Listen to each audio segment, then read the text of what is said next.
"Mom, meet the new lady of the house." Caleb's words thundered in my ears as he and Tiffany walked through the front door of my home as if they were the rightful owners. Behind them came Brenda, my daughter-in-law's mother, dragging enormous suitcases, followed by 3 men I assumed were Tiffany's brothers, hauling boxes and more luggage. They were all marching into the house I had built with 40 years of sacrifice, like a planned invasion. "I am going to keep the main house for my wife and her family," Caleb continued with a coldness I had never seen in his eyes before. "So throw out your old things immediately, Mom. This property needs owners who actually deserve it." Before I could even react, Tiffany opened my closet and started throwing my clothes onto the floor. Brenda was laughing loudly as she stomped on the ivory dress I had worn to Caleb's wedding. The brothers were emptying my drawers, tossing photographs, documents, and memories of a lifetime as if they were trash. And my son, the boy I nursed, the young man I raised with so much love, simply watched with his arms crossed and a satisfied smile. That was when something ignited inside me, something that had been waiting years for the right moment. I smiled, looked directly into Caleb's eyes, and what I said in that instant would change everything forever. But to understand that moment, to understand why that smile appeared on my lips when everything seemed lost, I need to take you back 40 years. To that terrible morning when the doctor came out of the emergency room and told me my husband hadn't survived the accident.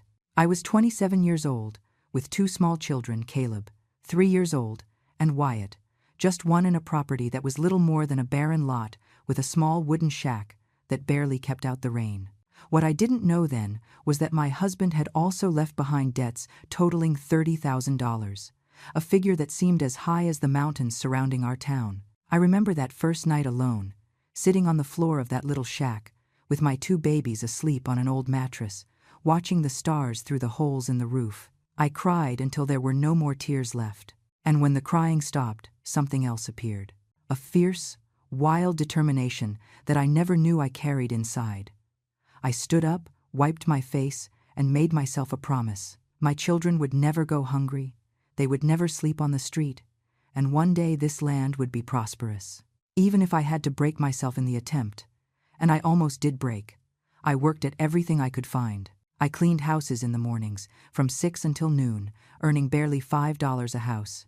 I took in other people's laundry in the afternoons, scrubbing by hand until my knuckles bled from the soap and the washboard. At night, when my children were asleep, I sewed dresses for the ladies in town by candlelight because we didn't even have consistent electricity. Every penny I earned, I divided with mathematical precision.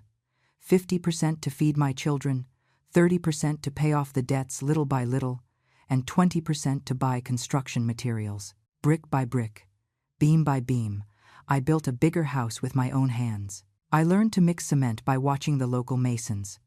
I learned plumbing by asking the guy at the hardware store every detail until he looked at me with annoyance. I learned about electricity because I didn't have the money to pay a technician, and I wasn't going to let my children live in the dark. My hands, which used to be soft, became covered in calluses and scars. My back ached every night as if I had been hit with a baseball bat. But every morning I got up again, because giving up was never an option I considered. The years passed like gusts of wind. Caleb and Wyatt grew up seeing their mother work without rest. I gave them an education, clean clothes, hot food on the table every night, even if I sometimes skipped meals, so there would be enough for them. I paid for Caleb's college tuition with the savings of 10 years of work. When he graduated with a degree in business administration, I cried with pride, thinking that all those sacrifices had been worth it. Wyatt chose a different path. He became a carpenter and stayed close, helping me with the farm, fixing what broke, being the son who was always present. The farm grew. What was once barren land became productive fields.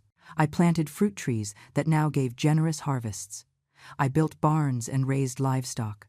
The little wooden shack was transformed into a large 2-story house with 6 spacious bedrooms, a modern kitchen, bathrooms with hot water, and a porch where I sat every sunset to look at the fruit of decades of effort. The property was now worth more than $500,000, according to the last appraisal I had done. $500,000 built with my cracked hands and my bent back. Caleb married Tiffany 5 years ago. From the beginning, Something about that woman unsettled me. The way she looked at the house, calculating, evaluating, the way she asked questions about the property deeds, about wills, about inheritances. But I kept quiet because I wanted to see my son happy.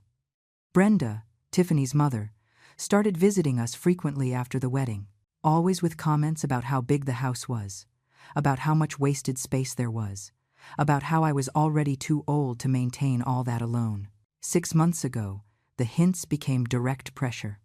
Caleb arrived one afternoon without warning, with Tiffany holding his arm, and that artificial smile I knew too well. They sat in the living room as if they were in a business meeting, not in the house where Caleb had grown up, where he had taken his first steps, where he had cried in my arms every time he had nightmares. "Mom, we need to talk about your future," he began, and those words chilled my blood because they sounded rehearsed, as if he had practiced them in front of the mirror. "You are already 67 years old. This house is too big for you alone. The maintenance, the repairs, all of that is too much for a woman your age." Tiffany nodded with fake concern while stroking my son's arm.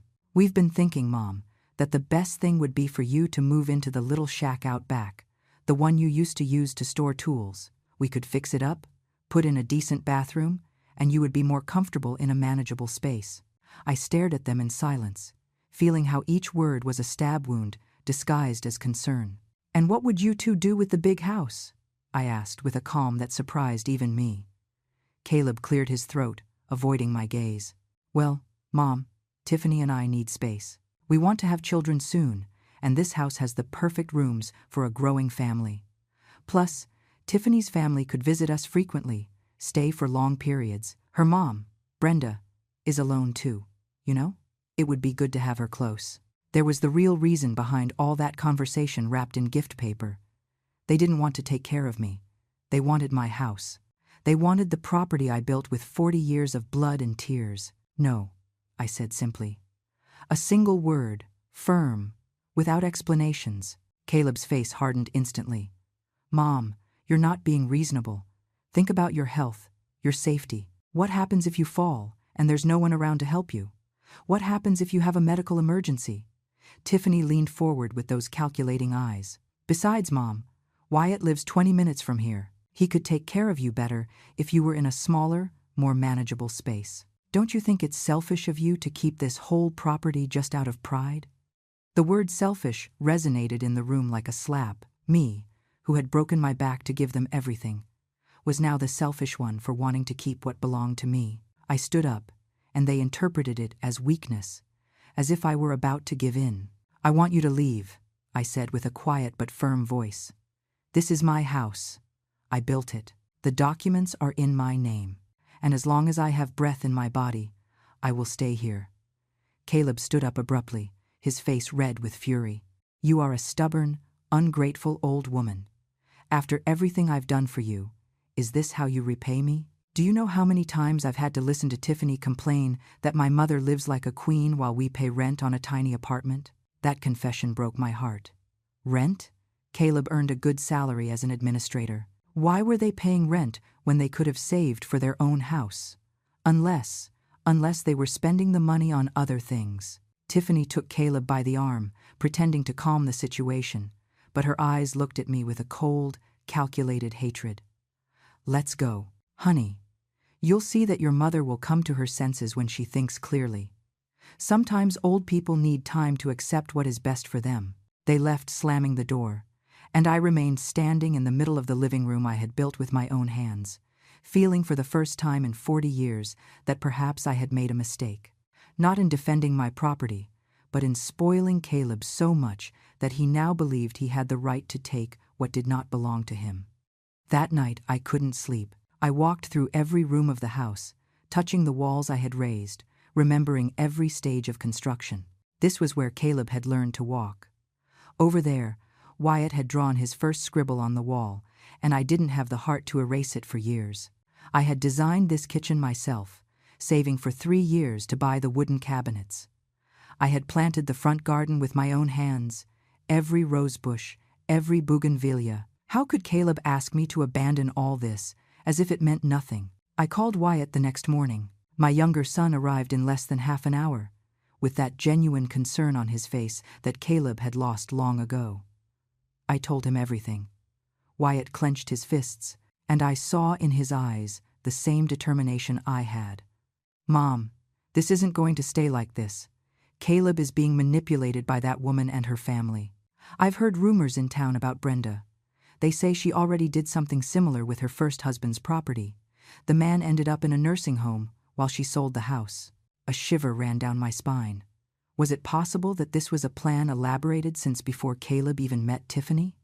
Wyatt, I need you to investigate, I told him, taking his hands in mine. Discreetly, find out everything you can about Tiffany and her family. Where did they live before? What really happened with Tiffany's father? Why is Brenda alone? I need to know what we are dealing with before this goes any further. Wyatt nodded with determination. I'm already on it, Mom. Ever since that woman came into our lives, something didn't add up for me. I have a lawyer friend who can help us too. Catherine. That's her name. She specializes in cases of family abuse and property fraud. I think you should talk to her. 3 weeks passed in a tense calm.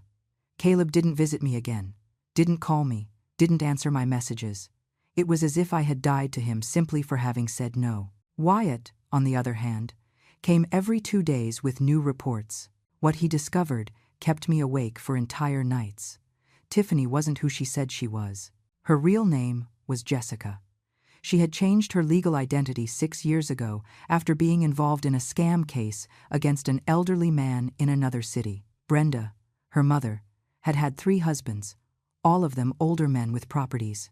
2 had died in suspicious circumstances. The 3rd was in a nursing home without a dime to his name. Tiffany's brothers had records for theft and extortion.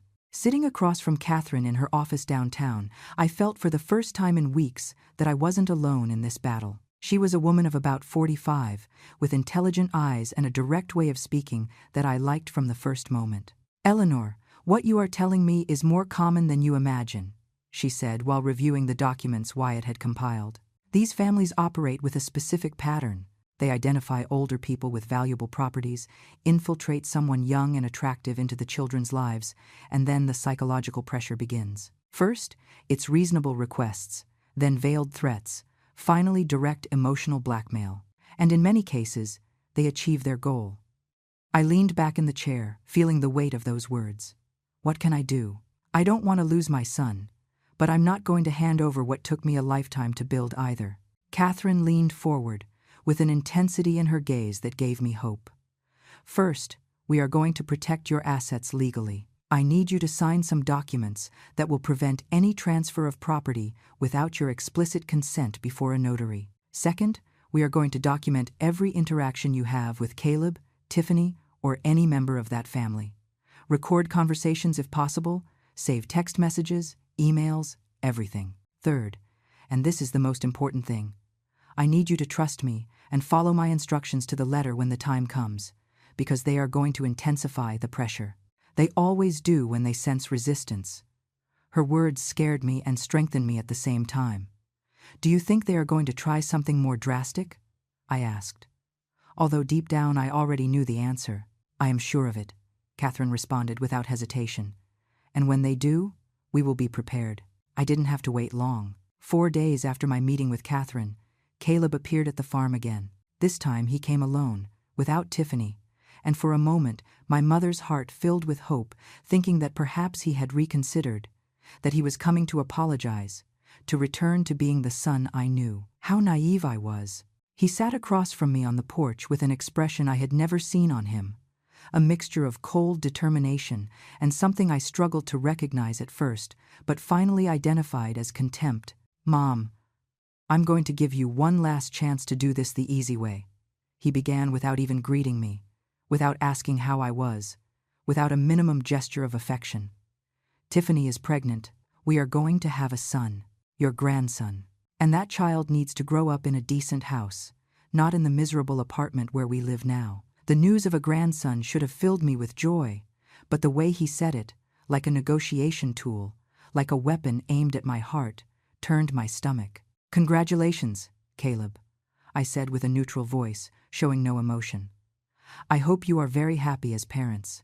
He clenched his teeth at my controlled response. Is that all you have to say? Don't you care where your grandson is going to grow up?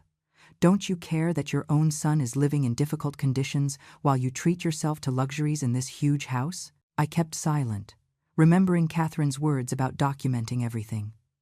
I had discreetly placed my phone on recording mode before Caleb arrived. Mom, I'm going to say it clearly because apparently subtlety doesn't work with you. He continued with a voice that was getting harder. Either you transfer the big house to us voluntarily and move to the little shack out back, or I'm going to have to take legal measures. Tiffany and I have consulted with a lawyer. We can prove that you are no longer in a mental condition to handle a property of this size. We can prove negligence, carelessness, even danger to yourself. I felt the blood freeze in my veins. My own son was threatening to declare me incompetent. You are threatening me, Caleb? I asked with a trembling voice, not from fear but from absolute disbelief. I am giving you options, Mom. The easy option is that you sign the transfer papers and everyone is happy. You would have the fixed-up cottage, without maintenance worries, and we could give our son the home he deserves. The hard option is that you force us to take you to court, to publicly expose that you are a stubborn old woman who can't take care of herself, and we will end up keeping the house anyway, but you will have lost your dignity in the process. You decide. I stood up slowly, feeling every one of my 67 years in my knees, in my back, in the accumulated tiredness of 4 decades of work without rest. I walked to the porch railing and stood looking at the fields I had cultivated, the trees I had planted, the land I had loved more than anything in this world. Except my children. I need time to think, I said finally, without turning to look at him. It was what Catherine had advised me. Never confront directly at this stage. Pretend to consider the options. Make them get overconfident. I heard Caleb stand up behind me. You have 3 days. Mom, 3 days to make the right decision. After that, my lawyer will file the lawsuit for mental incompetence, and believe me, we have witnesses who will testify in our favor. Tiffany has been documenting every one of your memory slips. Every time you repeat a story, every small oversight. We have a solid case. He left without saying goodbye, without a hug, without even turning to see me. I watched him drive away down the dirt road, and for the first time in my life as a mother, I felt I had lost my son. Not to death, not to distance, but to something worse, to greed and manipulation. As soon as his truck disappeared on the horizon, I took my phone and called Wyatt. Exactly what Catherine said would happen, happened. I informed him with a broken voice. I have everything recorded. Threats of a lawsuit, accusations of mental incompetence, everything. Wyatt breathed deeply on the other end of the line. Mom, Catherine and I have been preparing something, but I need you to trust us completely. Can you do that? Yes, I answered without hesitation, because sometimes the only option left is to trust the ones who really love you. That night, Wyatt and Catherine came to the house. We sat in the kitchen I had designed, around the table I had varnished with my own hands, and they unfolded a plan that sounded so risky it gave me vertigo just listening to it. Eleanor, they are going to intensify the pressure now, Catherine explained while organizing documents in front of me. They will probably organize some kind of public meeting, something where they feel safe and in control. A restaurant, maybe.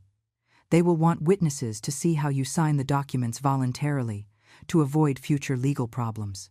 They are going to pressure you psychologically until they break you. Wyatt took my hand across the table. And we are going to let them believe they succeeded. The plan was risky, almost reckless.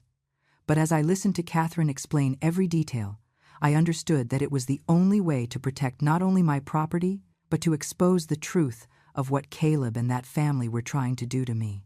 When they call you for that meeting, and believe me they will, you are going to accept immediately, Catherine instructed with that professional voice that transmitted confidence to me.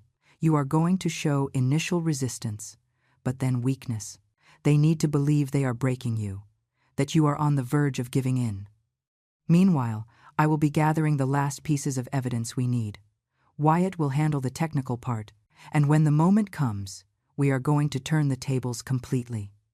Wyatt nodded with determination. Mom, I know it's going to be hard to act in front of Caleb, to fake vulnerability when inside you are furious, but it is crucial that they lower their guard. We have been investigating them for weeks. We have information they don't even imagine. I didn't have to wait long.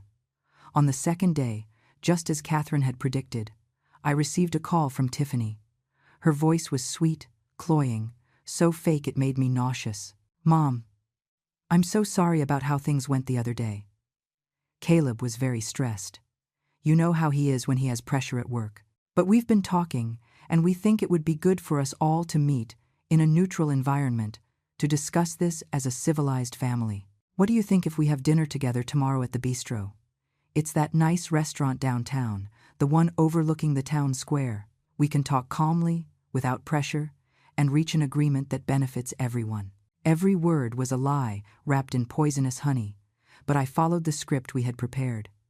"I don't know, Tiffany. This has hurt me a lot. I need to think if I'm ready to." "Please, Mom," she interrupted with fake pleading. "Think about your grandson. Think about the family. We don't want this to end up in courts and lawyers. That would be so ugly, so painful for everyone. Give me this opportunity for us to fix things right." I let a long, calculated silence pass before answering with a tired voice. "All right, I'll go to the bistro tomorrow." "At what time?" I could feel Tiffany's smile of satisfaction through the phone. "At 7 in the evening." "Mom, you're going to love the place. It's very elegant. Oh, and Caleb mentioned it would be good if you brought the property documents, just so the lawyer can review them and we can make sure everything is in order. You know, boring legal paperwork, but necessary." There it was. The confirmation that this was an ambush planned with precision. "I'll bring them," I said simply before hanging up. I immediately called Catherine. "Tomorrow at 7 at the bistro. They want me to bring the property deeds." "Perfect," Catherine replied, with a note of satisfaction in her voice. "Then tomorrow we are going to end this once and for all. Trust me, Eleanor. Trust the plan." That night I almost didn't sleep. I checked my emerald green dress over and over, the one I had bought for special occasions. I ironed every pleat, polished my shoes, fixed my hair in front of the mirror as if I were preparing for a battle. And in a way, I was. A battle that would define the rest of my life and the future of everything I had built. Wyatt came in the morning to review the final details. "Mom, you're going to carry this in your purse," he said, showing me a small device. "It's a high-quality audio recorder. It's going to capture every word said at that table. Catherine and I will be at the restaurant, at separate tables, like normal customers. Don't look at us. Don't recognize us. When it's time, you'll know what to do." He hugged me tightly, and I felt that hug gave me more strength than all the words of encouragement in the world. I arrived at the bistro 5 minutes before 7. It was an elegant restaurant, just as Tiffany had said, with white tablecloths, silver cutlery, and a beautiful view of the main town square illuminated by antique street lamps. Caleb was already there, but he wasn't alone. At the large table in the back were Tiffany, Brenda with a smile of satisfaction that turned my stomach, Tiffany's 3 brothers, who looked at me like hyenas waiting for the remains of prey, and a man in a suit I assumed was the lawyer they had hired. 7 against 1. They had prepared this like a public execution disguised as a family scene. I breathed deeply, discreetly touched the recorder in my purse, and walked toward them with my head held high even though my heart was beating like a war drum. "Mom, I'm so glad you came," said Caleb, standing up, but without coming closer to hug me or give me a kiss. "Sit here, please. We already ordered wine for everyone." I sat in the chair they indicated, feeling like a lamb surrounded by wolves. Brenda was the first to speak, with that shrill voice that had always irritated me. "Eleanor, dear, you look so good. That dress fits you beautifully. Look, it's so good that you decided to come to talk like civilized people. Family problems are always better resolved with dialogue, don't you think?" Tiffany touched Caleb's arm in that possessive way I detested so much. "Mom, let us introduce you to Mr. Henderson. He is helping us with all the legal paperwork to make this transition as smooth as possible. He is a specialist in family law and properties." This Mr. Henderson extended his hand to me with a professional smile that didn't reach his eyes. "Mrs. Eleanor, a pleasure. I have reviewed the situation, and believe me, the best thing for everyone is to reach an amicable agreement tonight." Before I could answer, one of Tiffany's brothers, the biggest one, about 35 years old with tattoos on his arms, leaned forward. "Look, ma'am, we don't want problems. We just want what's best for the family. My sister Tiffany is pregnant, you know? A pregnant woman needs stability, needs a home of her own. She can't be dealing with the stress of living in small apartments where the baby won't even have his own room. The words sounded rehearsed, as if everyone had practiced their lines before my arrival. Brenda ordered dinner without even asking me what I wanted to eat. She ordered for everyone, as if she were the owner of the place, as if she were already the matriarch of the family. "So, Eleanor," she began with a condescending tone while the waiter brought the wine. "Caleb told us you need 3 days to think. But look, why drag this out? Here is Mr. Henderson. Here we all are as witnesses. We can solve everything right now, sign the papers, and we all go home happy and in peace." Mr. Henderson took a folder out of his briefcase with deliberately slow movements, like a magician preparing his final trick. "Mrs. Eleanor, here I have prepared a very simple property transfer document. You would keep the lifetime right to live in the small cottage on the farm for the rest of your life, totally rent-free, without maintenance worries, because that would be the responsibility of Caleb and Tiffany. They would take charge of the main house and managing the property. It is a very generous arrangement, considering the circumstances." The circumstances. What an elegant word to disguise a robbery. "And if I refuse?" I asked, with a trembling voice, faking the fear Catherine had told me to show. Caleb leaned forward with a hard expression. "Mom, I already explained it to you. If you refuse, we are going to proceed with the lawsuit for mental incompetence. We have medical documentation suggesting cognitive decline. We have witnesses who are going to testify about your forgetfulness and confusion. We have evidence that you can no longer handle a property of that size responsibly." Tiffany put her hand over mine with fake tenderness, and I had to make a superhuman effort not to pull it away abruptly. "Mom, no one wants to hurt you, but you have to think about what is best for everyone. Think about your grandson who is going to be born in 4 months. Are you really going to be so cruel as to deny him a decent home? What kind of grandmother does that?" The word selfish again, as if I were the villain of this story for wanting to keep what had cost me a lifetime of sacrifice to build. Brenda poured herself more wine and raised her glass. "I say we toast to family, to new beginnings, to doing the right thing." Tiffany's brothers raised their glasses, laughing among themselves, as if this were a celebration. The waiter brought the food, and everyone started eating as if this were a normal dinner, as if they weren't trying to steal everything I had worked for over 40 years. I could barely taste a bite. The knot in my throat was too tight. Caleb cut his meat with sharp movements, clearly impatient to finish with the farce of the dinner and get to the moment of signing. "Mom, eat something," he said without really looking at me. "You look very pale. See? This is exactly what we are talking about. You don't take care of yourself well anymore. You need someone looking out for you." Tiffany nodded with fake concern. "It's true, Mom. The other day, when I went to visit you, the kitchen was dirty. There were unwashed dishes. That's not normal for you. You used to be so tidy." Lie. My kitchen was always spotless, but I understood they were building their narrative in front of the lawyer and the brothers who would act as witnesses. Every word was one more piece of their fabricated case of incompetence. Besides, Brenda continued with a tone of fake sweetness, "At your age, Eleanor, you should be resting, enjoying life, not worrying about repairs, about the garden, about all the maintenance a property that big requires. The cottage out back is perfect for a single person. It has everything you need: a bedroom, a bathroom, a kitchenette. Why do you want 6 empty rooms?" One of Tiffany's brothers, the one with a gold tooth, laughed mockingly. "I don't understand old folks who cling to big houses. It's like hogging space that others could use better. My grandma was the same. She clung to her house until we had to commit her. In the end, she thanked us. She was much better off in the nursing home. The threat was clear. If I didn't yield voluntarily, they would find a way to lock me up somewhere." I felt my hands shaking, but this time it wasn't acting, but genuine rage boiling in my veins.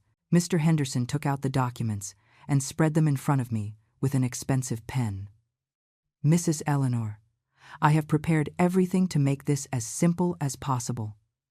I just need 3 signatures. Here, here, and here. With this, you keep your lifetime right to the cottage, and Caleb and Tiffany assume ownership of the main house and general management of the farm. It is a very fair arrangement that protects your interests while allowing the family to grow. I looked at the papers without touching them, feeling the weight of the moment. From my position, I could discreetly see Wyatt sitting at a table on the other side of the restaurant, reading a menu but clearly attentive. At another table, Catherine was typing on her phone as if she were working, but I know she was documenting everything. I don't know if I can do this, I whispered with a broken voice, letting them believe they were defeating me. Caleb hit the table softly, impatient. Mom, for God's sake, enough drama. Sign once and for all. This is the best thing for everyone, whether you know it or not. Tiffany squeezed my hand harder, and this time it hurt. Mom, think about your grandson. My baby is going to be born in 4 months. Are you really going to be so cruel to deny him a decent home? What kind of grandmother does that? Tears began to roll down my cheeks, but they weren't of sadness, but of a fury so deep I struggled to contain it. I need to go to the bathroom, I said, standing up abruptly. Alone. I need a moment. Brenda laughed with disdain. See? She can't even handle a simple conversation without falling apart. This confirms everything Caleb has told us. I walked toward the bathroom with deliberately unsure steps, like a fragile old woman. Once inside, I leaned against the sink and breathed deeply several times. I took out my phone and saw the message from Catherine. Hold on 5 more minutes. It's almost time. 5 minutes. I could endure 5 more minutes of this humiliation. I washed my face, fixed my hair, and when I went back out, I straightened my shoulders. I wasn't going to fake weakness anymore. When I returned to the table, everyone looked at me expectantly. Mr. Henderson had left the pen right on the documents, like bait. Are you ready to sign, Mrs. Eleanor? He asked with that professional smile I wanted to rip off his face. Or do you need us to explain the clauses again? Caleb looked triumphant, as if he had already won. Tiffany was stroking her still flat belly with exaggerated drama. Brenda was pouring more wine for everyone, as if this were a celebration. I sat down slowly, took the pen between my fingers, and brought it close to the paper. I could feel the tension in the air, everyone holding their breath waiting for my signature. Before signing, I said with a clear voice that took them by surprise, I have some questions for Mr. Henderson. The lawyer nodded with feigned patience. Of course, ma'am. We will clarify all your doubts. I leaned forward, looking directly into his eyes. Did you review the original property deeds? Did you verify that there are no liens, debts, or any legal impediments to this transfer? Henderson seemed momentarily bewildered. Well, Caleb assured me that everything is in order. But you didn't verify it personally, I interrupted firmly. How interesting for a specialist lawyer. Caleb intervened quickly. Mom, don't complicate this. The documents are perfect. You know it yourself. And did you check if there are other heirs with rights to the property? I continued, ignoring Caleb. Did you verify that I have full legal capacity to make this transfer without the consent of all parties involved? Mr. Henderson's face began to lose color. Ma'am, Caleb indicated that you were the sole owner and that your other son had no objections. Wyatt? I said, raising my voice enough so my son could hear me from his table. Why don't you come over and tell them if you have objections? The silence that fell over the table was absolute. Caleb and Tiffany turned abruptly and saw Wyatt getting up from his table and walking toward us with an expression that left no room for doubt about his mood. Caleb's face went from triumphant to confused to furious in a matter of seconds. What is he doing here? Asked Tiffany with a shrill voice. You were spying on us, Wyatt. Wyatt reached our table and placed both hands on the back of my chair in a protective gesture. Not spying, Caleb. Protecting our mother from what is clearly an attempt at fraud and extortion. The words fell like bombs on the table. Tiffany's brothers stood up abruptly. The one with tattoos looked threatening. How dare you? Shouted Caleb. This is a private family matter. You have no business here. Oh, but I do, answered Wyatt with icy calm.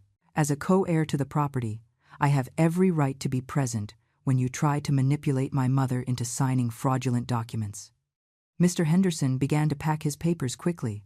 I didn't know there was another heir. Caleb, you told me this was all cleared up.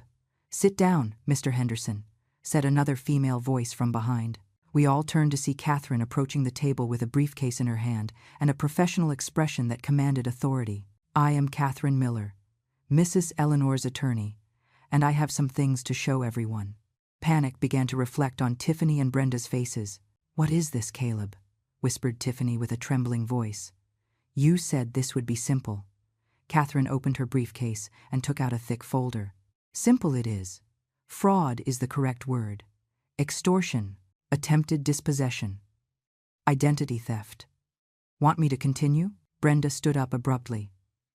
We don't have to listen to this. Let's go. Sit down, Miss Brenda, said Catherine with a firm voice. Or should I say, Miss Fernandez? Or is it Rodriguez? Or Garcia? Which of your 3 marriage names do you prefer I use? Brenda's face turned the color of ash. Tiffany's brothers began to shift uneasily, looking for the exits. What is she talking about? Asked Caleb, but there was a touch of uncertainty in his voice. She is talking about the fact that your wife is not who she says she is, I answered, finally finding my voice, and that you have been used as a tool to steal everything from me. Catherine placed the folder on the table with a dry thud that made the wine glasses tremble. Tiffany, or should I call you by your real name, Jessica Patricia Miller. You changed your legal identity 6 years ago after being involved in a scam case against a 73-year-old man in Kansas City. The man lost his house, his savings, everything. You and your family disappeared before they could prosecute you. Tiffany stood up so abruptly her chair fell backward with a crash. That is a lie. Caleb, this is a lie. She is making it up. But Catherine was already taking out documents, photographs, official records. Here is the case file. Here is your photograph from the Civil Registry Office with your previous name. Here are the identity change documents. All legal on paper, but done specifically to erase your past and be able to keep operating. Caleb took the papers with trembling hands, and I saw how his face changed as he read. The confusion, the denial, the horrible realization that he had been deceived. Tiffany, what is this? He asked with a broken voice. Is it true? Your name isn't even real. She started crying, but they were calculated tears, crocodile tears. Honey, I can explain. That was many years ago. I was young. My family forced me to participate in things I didn't want to. I changed my name to start over, to be a different person. I did it for us, for our future. No, interrupted Catherine with a sharp voice. You did it so you could keep scamming vulnerable people. Because it wasn't an isolated case, was it, Jessica? Catherine's gaze turned to Brenda, whose face was completely pale. Her mother, Brenda Stevens, also known as Brenda Phillips, also known as Brenda Smith. 3 husbands in the last 15 years. The first died in suspicious circumstances 6 months after changing his will in her favor. The second is in a nursing home without resources after she sold his property. The third managed to escape and put a restraining order, but by then he had already lost $50,000. The other diners in the restaurant were starting to turn around, attracted by the scandal. The manager was approaching nervously, not knowing whether to intervene or not. Tiffany's brothers stood up trying to move away discreetly, but Wyatt blocked their path. Not so fast. You guys also have interesting stories. Rick Miller, wanted for fraud in Oklahoma. Frank Miller, 3 years in prison for extortion. And you, Charlie, he said, pointing to the one with the gold tooth. You have an outstanding arrest warrant for aggravated robbery in Memphis. Charlie spat on the floor with contempt. This is a trap. They set a trap for us from the beginning. No, I answered, standing up finally with all the dignity I had been holding back. You set your own trap when you decided that a 67-year-old widow would be your next victim. Caleb let the papers fall on the table and put his hands to his head. I can't believe it. I can't. Tiffany, tell me this isn't true. Tell me you really love me. That the baby is real. That something of this is true. Tiffany looked at him with a mixture of panic and calculation, trying to decide whether to continue with the lie or cut her losses. It was Brenda who made the decision for her. Let's go. Now. This was a mistake from the beginning. I told you this town was too small, that someone could recognize us. Recognize you? Asked Caleb with a broken voice. How many times have you done this? How many families have you destroyed? Catherine took out another document. At least 7 documented cases in the last 10 years. Probably more that were never reported. Their method is always the same. They identify an elderly person with properties. Jessica here present seduces a son or close relative, gains trust, and then psychological pressure begins until obtaining property transfers or access to bank accounts. The restaurant manager finally reached our table. "Excuse me, but you are disturbing the other customers. I'm going to have to ask you to leave or I will call the police." "Call them," said Wyatt immediately. "In fact, they are already on their way. We filed the formal complaint 2 hours ago. We were just waiting for them to incriminate themselves with tonight's extortion." As if summoned by his words, 2 police officers entered the restaurant. Tiffany tried to run, but one of the officers stopped her firmly. "Jessica Patricia Miller, you have an outstanding arrest warrant. You have the right to remain silent." The brothers were also arrested, their outstanding warrants finally catching up with them. Brenda was screaming that this was an abuse, that she was a respectable citizen, that she would sue us all. But her scream sounded hollow as the officers handcuffed her too. Caleb remained seated, completely destroyed, watching how they took away the woman he thought he loved, the family he thought was his. "Mom," he whispered finally. And in that word there was so much pain that for a moment my mother's heart broke. "I'm sorry. I'm so sorry. I didn't know. I thought she really loved me. I thought we were building a family, and instead, I was helping them destroy ours." I sat next to him, and for the first time in months, I took his hand. It was cold, trembling. "Was the baby real?" I asked softly. Caleb shook his head, tears running freely down his face. "I don't know. Probably not. Probably it was another lie, another tool of manipulation. God, Mom, I almost took everything from you. I almost destroyed everything you built. For a lie." Wyatt sat on the other side of Caleb and put a hand on his shoulder. "You were a victim too, brother. They are experts at this, at manipulating, at finding people's vulnerabilities and exploiting them." Catherine packed her documents with professional efficiency. "Mrs. Eleanor, I need you to come to the station tomorrow to formalize your statement. With tonight's recording, the documents we have compiled, and the testimony of everyone present, we have a solid case not only to protect your property, but to ensure that this family cannot do this ever again." I nodded, feeling suddenly exhausted.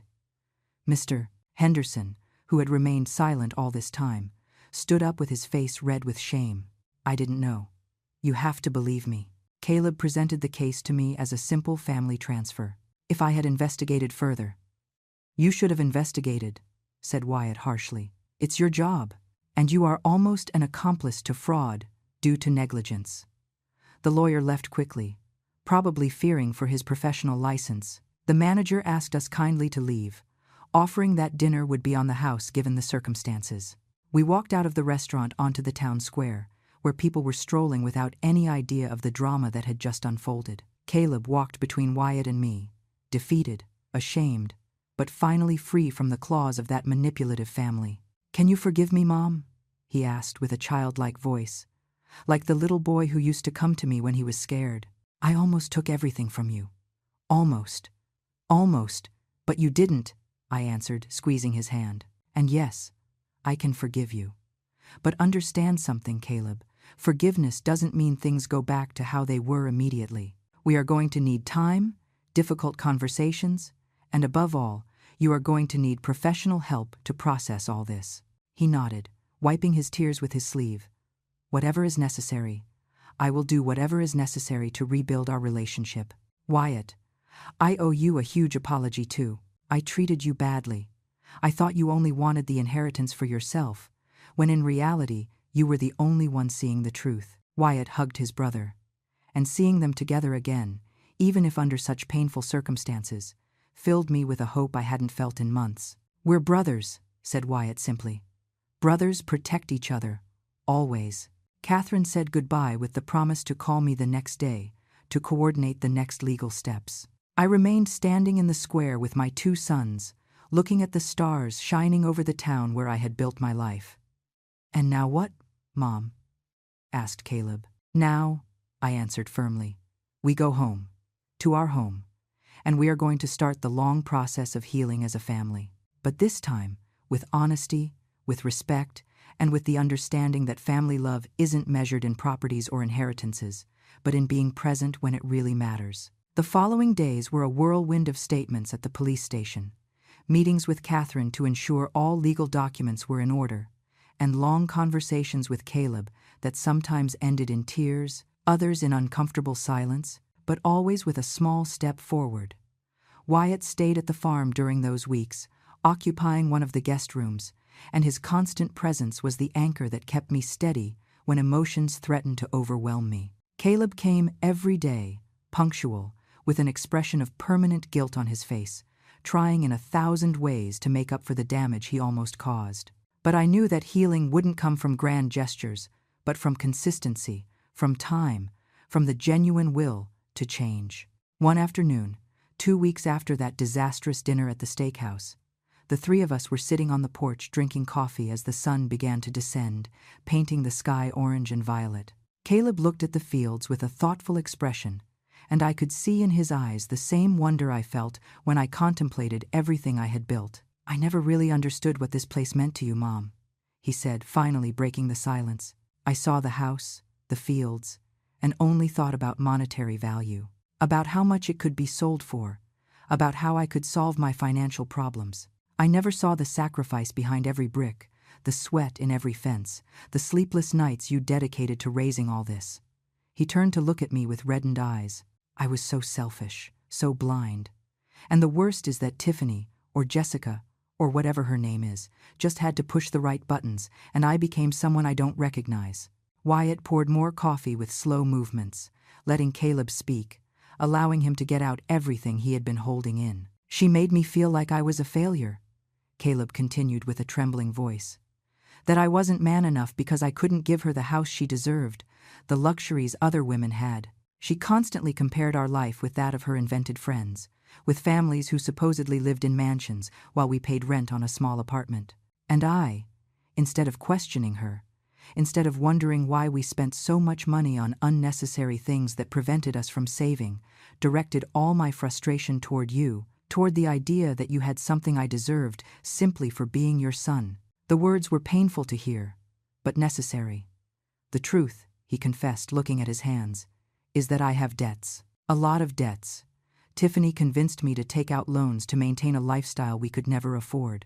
Designer clothes, expensive restaurants, a car that cost double what I could afford. She said it was necessary to project success, that people only respect those who look prosperous. And I was so stupid that I believed her." I approached him and took his face in my hands, forcing him to look me in the eyes. "Caleb, you are 38 years old. You are an adult man with an education, with intelligence, with capabilities. But you need professional help to understand why you were vulnerable to that kind of manipulation. It is not enough to regret. You need to work on yourself, so this never happens again." He nodded with new determination in his eyes. "I already spoke to a therapist. I have my first session tomorrow, and I also signed up for a financial education program. I'm going to fix my economic situation, even if it takes me years. No shortcuts without expecting someone else to solve my problems. I'm going to do it right this time, Mom. I promise you." Wyatt smiled for the first time in days. "And you're not going to do it alone, brother. I'm going to help you review your finances, make a realistic payment plan. We are family. That's what family does." Days turned into weeks, and slowly I began to see genuine changes in Caleb. He arrived early on Saturdays to help with farm maintenance, physical work he had never wanted to do before. He learned to repair fences under Wyatt's guidance, sweating under the sun, as I had sweated for decades. One afternoon I found him crying next to the goat pen, and when I asked him what was wrong, he hugged me tight. "I'm seeing all this with new eyes. Mom, every tree you planted, every stone you moved, you built an empire with your hands while raising 2 boys alone. And I, who had all the advantages you never had, almost destroyed it all out of greed." I let him cry on my shoulder, feeling that weeping was cleansing. It was healing. It was the beginning of a new man emerging from the ashes of the selfish one he had been. Catherine called one Tuesday afternoon with news about the case. "Eleanor, I have important updates. Jessica, who called herself Tiffany, accepted a plea deal with the prosecutor's office. She is going to testify against her mother and brothers in exchange for a reduced sentence. It turns out Brenda was the mastermind behind the whole operation. Jessica was practically raised in this scheme since she was a teenager. It doesn't justify what she did, but it helps understand the context. I felt a strange pang of empathy for the woman who almost destroyed my family. And what is going to happen to them? Brenda will probably face between 10 and 15 years in prison. The brothers have several years, each for their own crimes. And there is more. We found 3 other families who were victims of the same scheme in the last 5 years. Everyone is pressing charges. This time they aren't going to escape. I hung up the phone feeling a mix of satisfaction and sadness. Satisfaction for justice, sadness for all the destroyed families, for all the betrayed trusts. That night, while I prepared dinner with Caleb helping me chop vegetables and Wyatt setting the table, I felt something I hadn't felt in months: peace. It wasn't the peace of before, that innocence that comes from not knowing danger exists. It was a peace earned, forged in the fire of betrayal and forgiveness, stronger precisely because it had been tested. "Mom," said Caleb while stirring the pot, "I've been thinking about something. When all this ends legally, when the waters calm down, I would like us to talk about your will. Not because I want your property," he hastened to clarify, "but because I want to make sure your wishes are clear and protected. That Wyatt and I understand exactly what you want to happen with the farm when you are no longer here. And I want you to know that I will respect any decision you make, even if you decide to donate it all to charity." The maturity in his words filled me with pride. "I appreciate that, son. And yes, we are going to have that conversation. But I also want you to know that this farm isn't just a will for after I die. It is a place where you two will always be welcome in life, where your future children can come to know their roots, where the family can gather, but with one condition, that everyone understands that family isn't about properties or inheritances, but about love, respect, and genuine presence." Wyatt raised his glass of water in a toast, to family, the true family. Caleb raised his with bright eyes, to Mom, the strongest woman I know. And I raised mine, feeling tears run down my cheeks. To us, to second chances, to love that survives even the worst storms. 3 weeks after the incident at the restaurant, I received a letter. The return address was from the detention center where the women from the case were being held. It was from Jessica. I opened it with trembling hands, not knowing what to expect. The letter was short, written with childish handwriting and full of misspelled words that revealed a poor education. "Mrs. Eleanor, I don't expect you to forgive me. I have no right to ask. But I need you to know that Caleb was the only man I tried to protect. I really liked him, and for a moment I thought I could have a normal life with him. But my mother never let me forget who I am, what I was trained for. I grew up watching how she did this, how she manipulated good men, how she destroyed families. And she taught me to do the same, because she said it was the only way women like us could survive in this world. She was wrong. Now I see it. But the damage is already done. I just want you to know that your son is a good man, although I almost managed to destroy that goodness. Take care of him, and, please, if you ever can, tell him I'm sorry." I read the letter out loud to Caleb that night. He listened in silence, and when I finished, he sighed deeply. Part of me still wants to believe that something of what we had was real, but another part, the part that is healing, understands that I can't cling to that illusion. She made choices. I made choices. And now we both have to live with the consequences. 3 months after that night at the bistro, the farm had recovered something I thought we had lost forever: laughter. Caleb came every weekend without fail, sometimes just to sit on the porch with me, to drink coffee and talk about his week, his progress in therapy, his small victories against the debts he was slowly paying off. Wyatt remained the constant presence, the son who never walked away, but now there was something different in the dynamic between the brothers, a complicity that didn't exist before, forged in the fire of almost losing everything. I sat with them one Sunday afternoon, after a lunch we had prepared together, and proposed something I had been considering for weeks. I want to do something with part of the farm, something that gives purpose to everything we went through. Both looked at me with curiosity, while I unfolded some sketches I had been making in secret. I want to convert the cottage out back, the one they wanted me to occupy as if it were a place to discard me, into a support center for elderly people who are being manipulated or abused by their families. a place where they can come to receive free legal advice, emotional support, where they find resources to protect themselves. The idea had been growing in my mind since the day Catherine told me about the other victim families of the same scheme. If they almost took everything from me, with my sons and resources, how many more vulnerable older people would be suffering in silence? Caleb stared at the sketches with an excited expression. Mom, that's incredible. You could help so many people who are going through exactly what you almost went through. Wyatt nodded enthusiastically. I can handle the remodeling. I know several carpenters and electricians who could help. We could have it ready in 2 months. And I, said Caleb with a determined voice, can use my experience in administration to help run the center, coordinate volunteers, organize workshops on financial education and legal protection. Mom, let me be part of this. Let me turn the worst thing I almost did into something that helps others. I looked him in the eyes and saw genuine sincerity, a real desire to repair not only with me but with the world. Of course you can be part of this. Son, both of you can. This project needs the whole family to work. That afternoon we made concrete plans.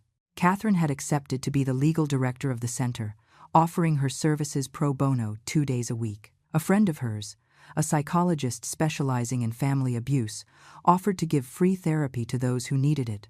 The news spread through the town quickly, and, to my surprise, donations started arriving. A bakery offered to provide food for the workshops. A bookstore donated educational materials.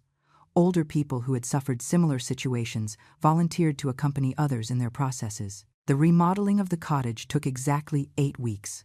Wyatt worked tirelessly, transforming that space that had been intended to confine me into a bright and welcoming place. Walls painted a soft cream color, large windows that let the sun in, a spacious living room with comfortable chairs arranged in a circle for group sessions, a private office for legal consultations, and a small kitchen where we could offer coffee and snacks to visitors.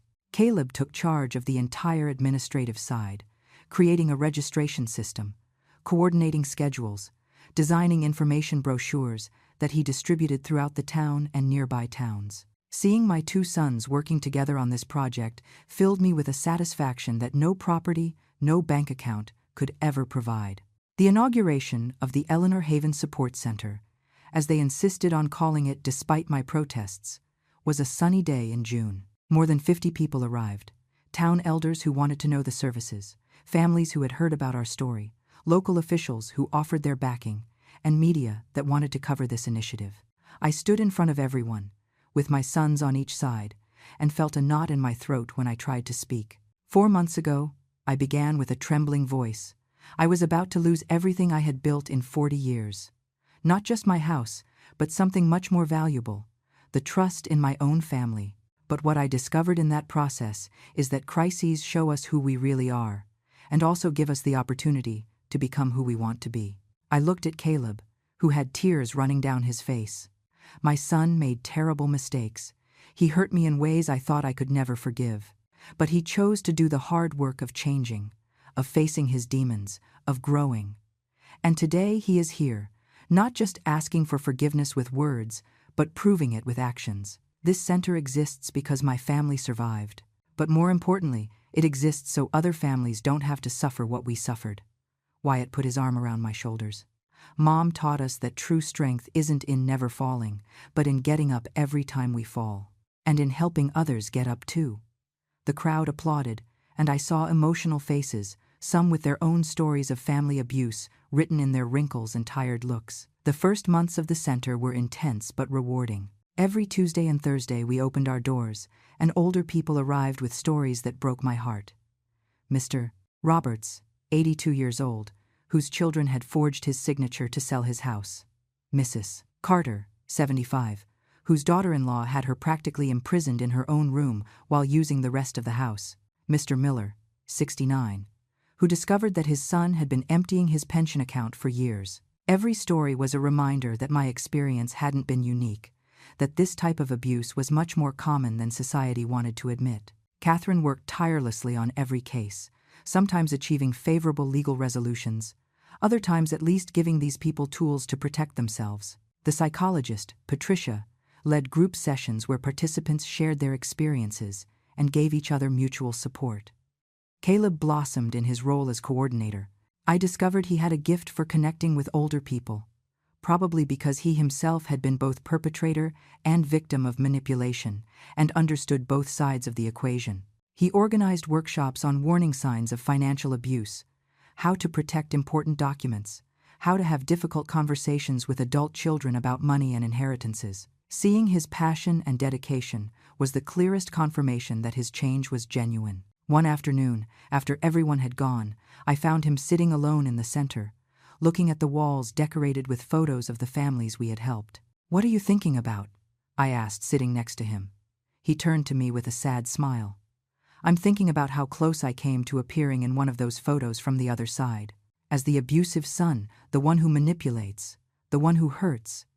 And I think about how much I owe you for giving me the opportunity to redeem myself." I took his hand between mine, feeling the calluses he had developed from the physical work on the farm. "Caleb, you don't owe me anything. Forgiveness isn't a debt that is paid, it is a gift that is given freely. But what I do want you to understand is that this second chance you have isn't just for you. It is for every person you help here, every family you protect, every senior who finds hope because you decided to change." He nodded, wiping away tears. Every Tuesday and Thursday, when I arrive here and see these brave people telling their stories, I remind myself how close I came to being the villain of someone else's story. And that keeps me humble, keeps me grateful, keeps me working every day to be better. We sat in shared silence, the kind of comfortable silence that can only exist when genuine forgiveness has done its healing work. One day a woman arrived at the center who reminded me of myself 30 years ago. Her name was Beatrice, ironically, and she was 63 years old. Her story was different from mine, but equally painful. Her only daughter had convinced her to sell her house to invest in a business that turned out to be a fraud. Now she lived in a rented room, with her pension barely reaching to survive, while her daughter lived comfortably with the money from the sale.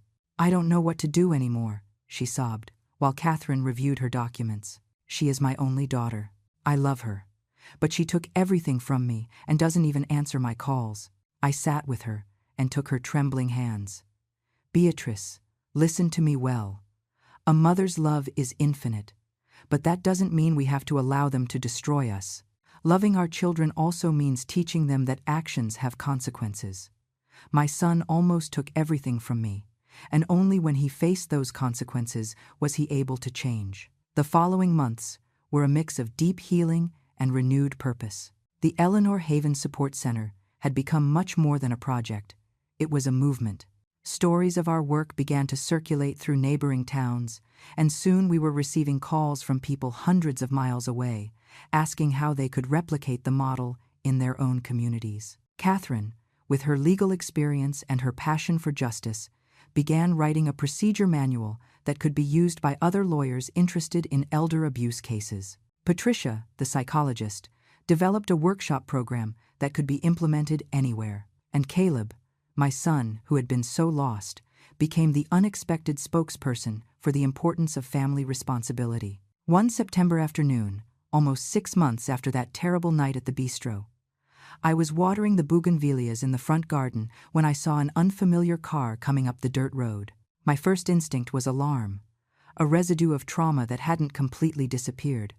But I calmed down when I saw it was just a young woman. She got out of the car with a nervous expression, and when she got closer, something in her facial features seemed disturbingly familiar.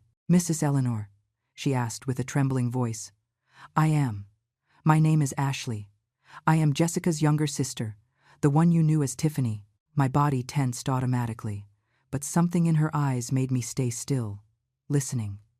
"I came to apologize on behalf of my family. I know I have no right. I know you probably want me to leave, but I needed to come in person." I invited her to sit on the porch, prepared iced tea with hands that trembled slightly, and sat across from her waiting to hear what she had to say. Ashley was 24 years old, studying nursing, and had managed to escape her mother's influence 3 years ago when she finally understood that what her family did wasn't surviving, as they had always told her, but destroying lives. "We grew up in that environment," she explained with tears in her eyes. My mother taught us since we were little girls that older people with properties were our target, that we should use any means necessary to get what we wanted. Jessica was the favorite because she was pretty and knew how to act. My brothers were the muscle when intimidation was needed, and I was too young to understand it was wrong until it was too late. She wiped her tears with trembling hands. When I found out what they tried to do to you, how you stopped them, I felt a mix of relief and shame. Relief because finally someone had been strong enough to stop them. Shame because that family is my blood. I listened to her tell her story of escape, of how she had worked 3 jobs while studying to keep herself away from her mother's influence, of how she had been in therapy trying to undo years of toxic conditioning. "I don't expect your forgiveness," she said finally. "I just wanted you to know that not everyone in that family is a monster. Some of us are trying to be different, and I wanted to thank you for what you did. Because by stopping them, you didn't just protect yourself. You broke the cycle. My mother won't be able to do this ever again. And that means she won't drag another generation into this hell." Her words moved me deeply. I offered her not only my forgiveness, but also help. If you need support to finish your degree, if you need references for work, if you ever just need someone who understands where you come from, my door is open. Ashley cried in my arms like the daughter I never had, and I understood that healing sometimes comes from the most unexpected places. Wyatt got married in October to a wonderful woman named Anna, whom he had met at the hardware store where he bought materials for the center. The wedding was on the farm, under the trees I had planted decades ago, with flowers from the garden I had cultivated with my own hands. Caleb was the best man, and seeing them together, hugging, laughing, without a trace of the tension that had existed between them, filled me with a happiness so deep I thought my heart would explode. During the dance, Caleb took me out to the floor and, while we spun slowly under the lights strung between the trees, he whispered in my ear, "Thank you for not giving up on me, Mom. Thank you for seeing in me the man I could be, even when I only saw the monster I was becoming." I rested my head on his shoulder, feeling tears of gratitude roll down my cheeks. "You were always that man, son. You just needed to find your way back to yourself." The center continued to grow. By the end of the year, we had helped more than 80 families. Some cases ended in reconciliation and healing, like mine with Caleb. Others ended in necessary separations and protection orders. But in every case, the older people recovered something fundamental: their dignity, their voice, their right to be treated with respect. Catherine presented our work at a national conference on elderly rights, and soon we were receiving requests from other organizations that wanted to learn from our model. Caleb was invited to speak at universities about his experience, becoming a living example that people can change when they genuinely commit to that change. One night, sitting alone on the porch after a particularly emotional day at the center, I reflected on the whole journey. From that terrible morning, when Caleb entered my house with Tiffany and her family, declaring that I was no longer the owner of my own life, to this moment of peace and purpose, I thought about the woman I was, the young and scared widow who didn't know how she was going to survive, the hard-working mother who built an empire with cracked hands and a bent back, the betrayed woman who almost loses everything at the hands of her own son, and finally, the woman I was now, someone who had turned her pain into purpose, her near loss into gain for others, her trauma into transformation. I took out my journal, that old notebook where I had been writing my thoughts during these intense months, and wrote the last entry. Today, I understood something fundamental. True wealth was never in this farm, although I love it with every fiber of my being. True wealth was always in the capacity to get up every time life knocked me down, in the strength to forgive without forgetting, to love without being a fool, to trust again without being naive. Caleb taught me that a mother's love sometimes means saying no, setting boundaries, letting them face the consequences of their actions. Wyatt reminded me that silent loyalty is worth more than 1,000 empty promises. And all those older people who come to the center every week show me that it is never too late to reclaim your dignity, to ask for help, to start over. I closed the journal just as I heard Caleb's car coming up the road. It wasn't a center day. There was no reason for him to come, except that now he came simply because he wanted to spend time with me. He sat next to me with 2 mugs of hot chocolate, my favorite. "What are you thinking about, Mom?" he asked. I looked at him, at this son who had been lost and was now found, and I smiled. I'm thinking that the woman who walked into that restaurant 6 months ago was the victim of a trap, but the woman who walked out of there was unshakable. And the woman sitting here now with you is free, truly free. Caleb nodded, looking at the moonlit fields. And I'm thinking that the man who walked into that restaurant was blinded by greed and manipulation. But the one who walked out had lost everything he thought was important, only to discover that he never really had it. And the man sitting here with you now finally knows what family means. We sat in shared silence, drinking hot chocolate, listening to the sounds of the night on the farm crickets singing, the wind whispering through the trees, the occasional lowing of cows in the distance. Peace. Not the peace of ignorance, but the peace earned through the fire of the trial and the hard work of healing. My phone vibrated with a message from Catherine. Eleanor, I have news. 3 more towns want to open centers like ours. Your story is changing lives beyond what you imagined. I showed the message to Caleb, who smiled with genuine pride. See, Mom, what they almost took from you ended up multiplying in ways they could never have destroyed. He was right. The farm was still mine, more legally protected than ever. But more importantly, my purpose had expanded far beyond these lands. In the end, Caleb and his family of manipulators didn't manage to steal my home. But without intending to, they gave me something invaluable. The opportunity to use my story to protect others, the clarity to see which relationships were worth preserving, and the wisdom to understand that true strength isn't in never falling, but in how you get up afterward.